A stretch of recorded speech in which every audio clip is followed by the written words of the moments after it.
Hello and welcome to another edition of the Fifth Quarter. I'm Mike Ciarochi, sports editor of the Herald-Standard, joined as always by George Von Benko, author of Memory Lane, the book and the column, and a radio personality, WMBS radio here in Uniontown. George, pretty ugly happenings down south yesterday.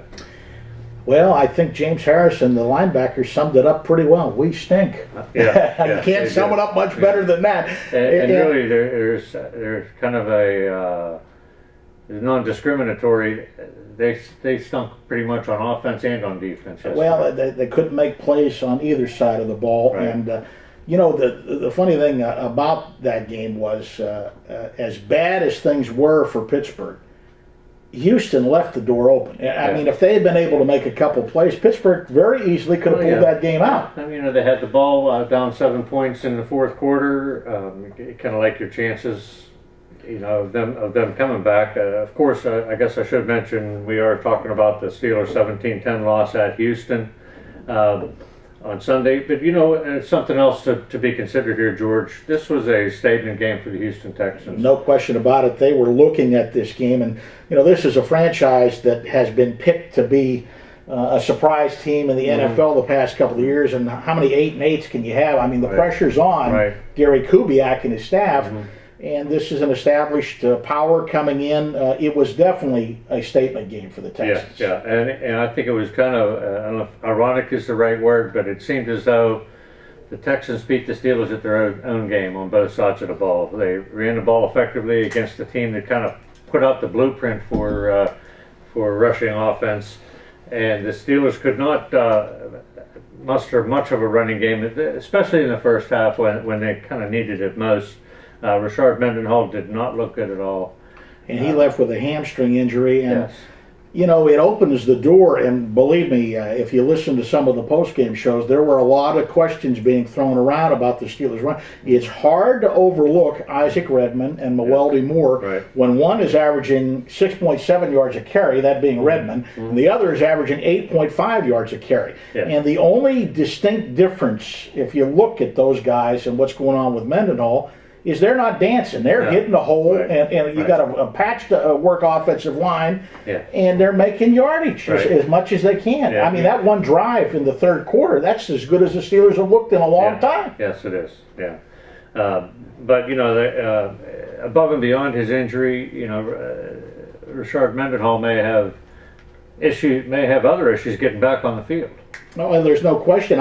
I mean, if I was the coaching staff, I think you got to take a long, hard look at the production that you're getting from the other two guys compared to what you're getting from Mendenhall behind that line. And, then there's just other issues. The offensive line was a sieve all day long. I mean, Roethlisberger was running for his life the whole game, and he wound up getting hurt. We don't know the extent of that injury. He was in a boot with crutches after the game. Well, you know what? I want to look up one stat here real quick. See, I'm wondering how many carries either of those guys. Okay, Mewelde Moore had 1 carry for 14 yards in the first half. So that means 9 carries for basically 60 yards in the second half. That's not bad. No, it's not. For the two, for Redmond and Moore. Mendenhall, 9 carries for 25 yards. He didn't get many. I'll give him credit for this much, and Coach Tomlin mentioned it in his post game. It wasn't the lack of execution in the first half; it was the lack of opportunities. They, when a team like Houston or any team, has a 19-play drive for a touchdown to open the game, they took almost 11 minutes off the clock, and then they had a 12-play drive. In the second quarter, led to a field goal. That doesn't give you a whole lot of chances. No, it doesn't. And we're talking about the deficiencies with the Steeler offense, and certainly they left a lot of plays on the field when they had opportunities, and there were overthrown passes and missed opportunities. But when they came back and tied the game, now the opening drive set the tone. That set the tone of the game there.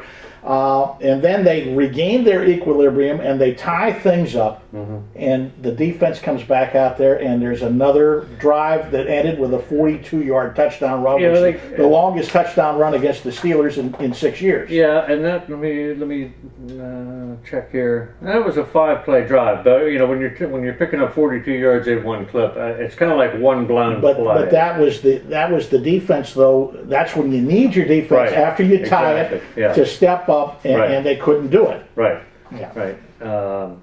But yeah, there's just so much to talk about in a game like this that. Let's ask the question. The elephant in the room is what Warren Sapp said, and he was adamant about it, that they're too old, they're too slow, and their time has passed them by. And if you look at the defense, you know they're not moving to the ball very well. No, they're not. You know, Aaron Smith. We talked about him last week. One of the greatest guys you'd ever want to meet and chat with. But his playing days may be over. I mean, you know, this injury, we don't know the extent of it yet. But he certainly, I think I even used this same phrase last week, he's certainly playing the back nine. Well, he may be coming up on 18 sooner than we think. He may be putting it at 18. yeah. But you know they have youth scattered on the defense. Well, you but open the door there too. It's time for these guys to step up and make some plays. You know they, of course, the Texans did exactly what Baltimore did on opening day. That was a lot of cutback running by Arian Foster. It was quite effective against the Steelers, and you know it kind of falls on. I made a point in my column of saying that the Texans kind of used Casey Hampton's aggressiveness and quickness against him because they let him come rushing by and ran behind him. But that does not put the blame on Casey Hampton. No, it puts the blame on the outside linebackers. The linebackers, and let's be honest with you about it. I mentioned it before, and it's becoming apparent. They gave 2 huge contracts during the offseason, one to Lawrence Timmons and one to Lamar Woodley. Yeah. Now, I'm going to be honest with you. I did not, and I was listening. I didn't hear their names hardly at all yesterday. No. You know, when you're giving that much money, you know these guys have been on the sides of milk carton the first 4 games. You know, I'm looking here. Lawrence Timmons 2 tackles. He had 1 pass defense. Lamar Woodley somehow came up with 5 tackles combined, 4 solo tackles and 1 assist. They must have credited him with somebody else's work. They may have lucked into a couple falling on top of somebody as they ran by them. But I mean, they've been non-existent. Yeah. And even more directly, you know, along the defensive front. Cameron Hayward, a rookie this year, he has to start stepping up a little bit. Ziggy Hood, you know, there's another guy who's on a milk carton. Very rarely do you hear that name called. Yes, right. Yeah. I'm looking. I don't even see his name on the tackle sheet. No, he did not make a tackle. He was blanked. Yeah. Another key young player, perhaps key for the future. Jason Worlds suffered an injury yesterday as well. Right, when he was in replacing Harrison, who had the eye injury. Right, got poked in the eye, I believe, earlier in the game.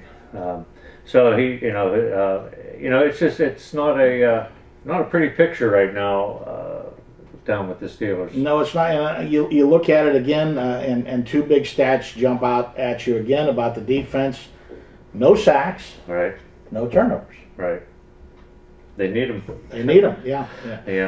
That being said, you know, I thought that the announcers made a very good point during the ball game that there's an awful lot of pressure being put on the Steelers defense. You know, 3 and outs and you know, and putting them back out there on the field again. They're not helping the defense. No. You know what? In the first drive, hate to keep harping on something that happened so early in the game, but a 19-play drive.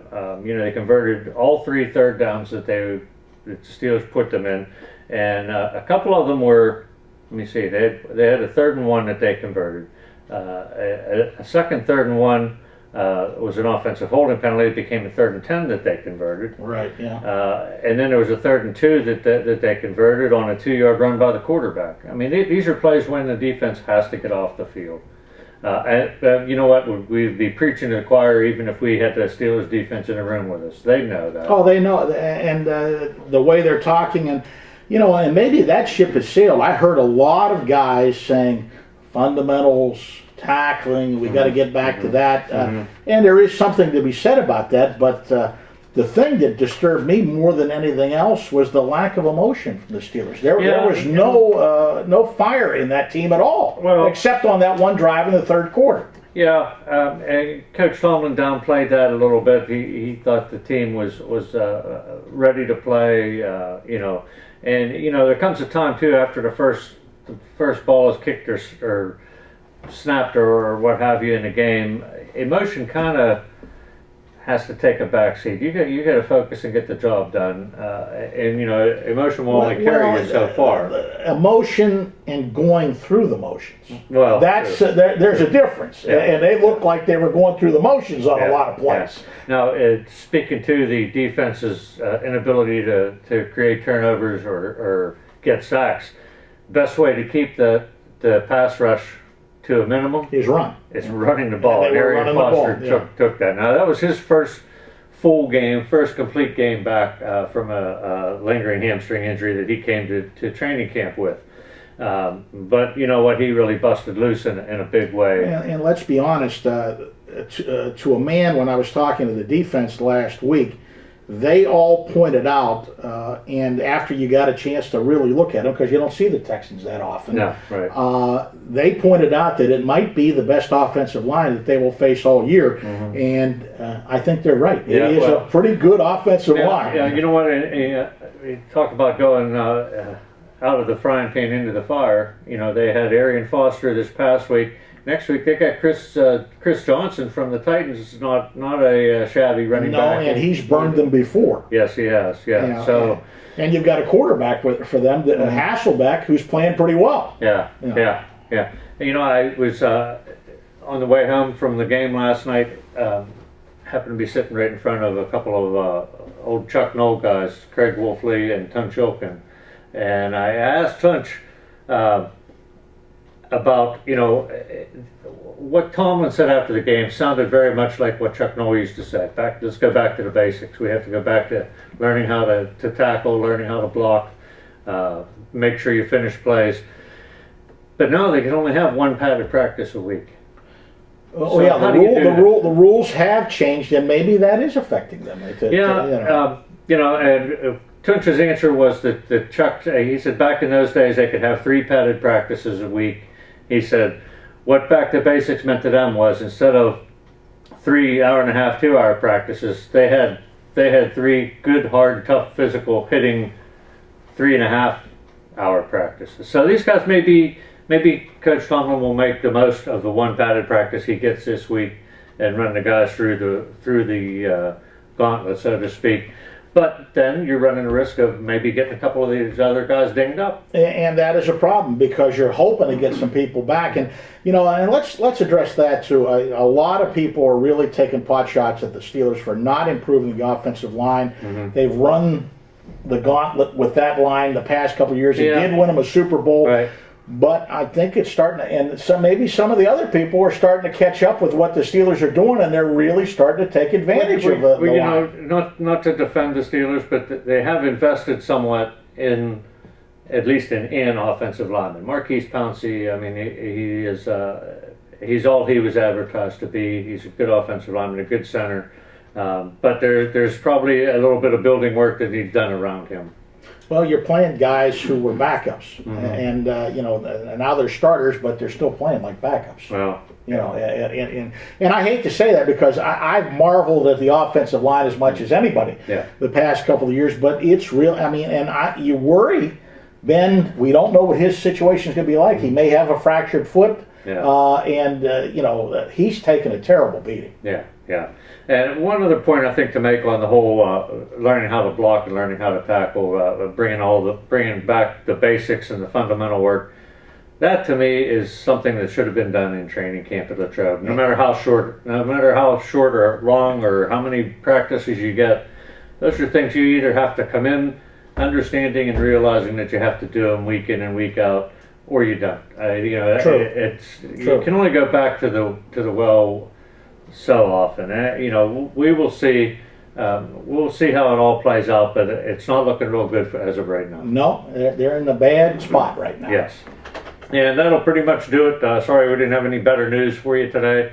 But that will wrap up this edition of the fifth quarter. Thanks for watching. We'll see you next time.